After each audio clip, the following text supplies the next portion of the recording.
నమస్తే. భగవద్గీతలో 15వ అధ్యాయం పురుషోత్తమ ప్రాప్తి యోగంలో 7వ శ్లోకము. మమైవాంశో జీవలోకే జీవభూత సనాతనః మనఃషష్ఠానీంద్రియాణి ప్రకృతిస్థాని కర్షతి. భగవానుడు ముందు శ్లోకంలో చెప్పారు, ఎవరైతే నా యొక్క పరమధామాన్ని చేరుకుంటారో వాళ్ళు వెనక్కి రారు అని. అంటే వాళ్ళ సెల్ఫ్ని వాళ్ళు రియలైజ్ అయిన తర్వాత ఇంకా ఈ వరల్డ్లో మిస్అండర్స్టాండింగ్స్ ఉండవు అని మనం అర్థం చేసుకోవాలి.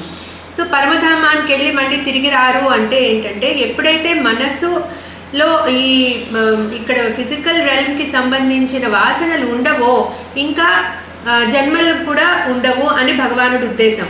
అంటే ఈ కర్మలే ఎప్పుడైతే అవి ఫ్రక్టిఫై అవుతాయో జన్మలకి కారణం అవుతున్నాయి.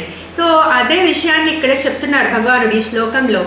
సో ఏమంటున్నారు, మమై వాంశో జీవలోకే జీవభూత సనాతనః.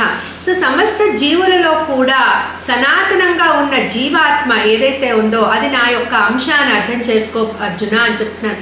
అంటే భగవానుడి అంశ, ఇట్స్ పార్ట్ ఆఫ్ ద పరమాత్మ, ఇట్స్ నాట్ డిఫరెంట్ ఫ్రమ్ పరమాత్మ అని చెప్తున్నారు. సో ఎట్లా అయితే ఇప్పుడు రూమ్లో ఉన్న స్పేస్ ఆకాశంలో ఉన్న స్పేస్ డిఫరెంట్ కాదో, డిఫరెంట్గా అనిపిస్తుంది, but it is both are space అంటే ఒకటే.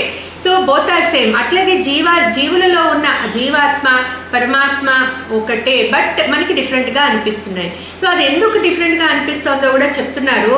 మనఃషష్ఠానీంద్రియాణి ప్రకృతి స్థాని కర్షతి. ఎప్పుడైతే ఈ జీవాత్మ ఒక దేహంలోకి వెళ్తాడో, ప్రకృతిలో ఉన్న మనం చెప్పుకున్నాం అపరా ప్రకృతిలో పార్ట్గా మనస్సు ఇంద్రియాలు కూడా ఉన్నాయి. సో ఎప్పుడైతే ఈ దేహంలోకి వెళ్తాడో ప్రకృతిలో ఉన్న మనస్సుని ఇంద్రియాలని అట్రాక్ట్ చేసుకుని ఆ దేహంలోకి వెళ్తాడు.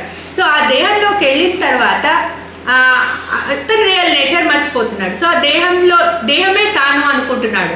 సో ఆ రకంగా కర్మలు చేస్తూ కర్మ బంధాలని పెంచుకుంటూ మళ్ళీ జన్మలు తీసుకుంటున్నాడు. సో తన యొక్క రియల్ నేచర్ని మర్చిపోతున్నాడు. సో అది భగవానుడు చెప్తున్నారు ఇక్కడ. ఏమంటున్నారు, సో ఆ జీవాత్మ నా యొక్క అంశే. సో ఎప్పుడైతే ఆ జీవాత్మ తన యొక్క రియల్ నేచర్ తెలుసుకుంటాడో ఇంకా there is no looking back, పరమాత్మని చేరుకుంటాడు. సో భగవానుడు అది చెప్తున్నారు. సో నాకు అంశే కాబట్టి తన యొక్క రియల్ నేచర్ తెలుసుకోగానే తను నాలో పార్ట్ అయిపోతాడు మళ్ళా అని భగవానుడు చెప్తున్నారు. క్లీం కృష్ణాయ నమః.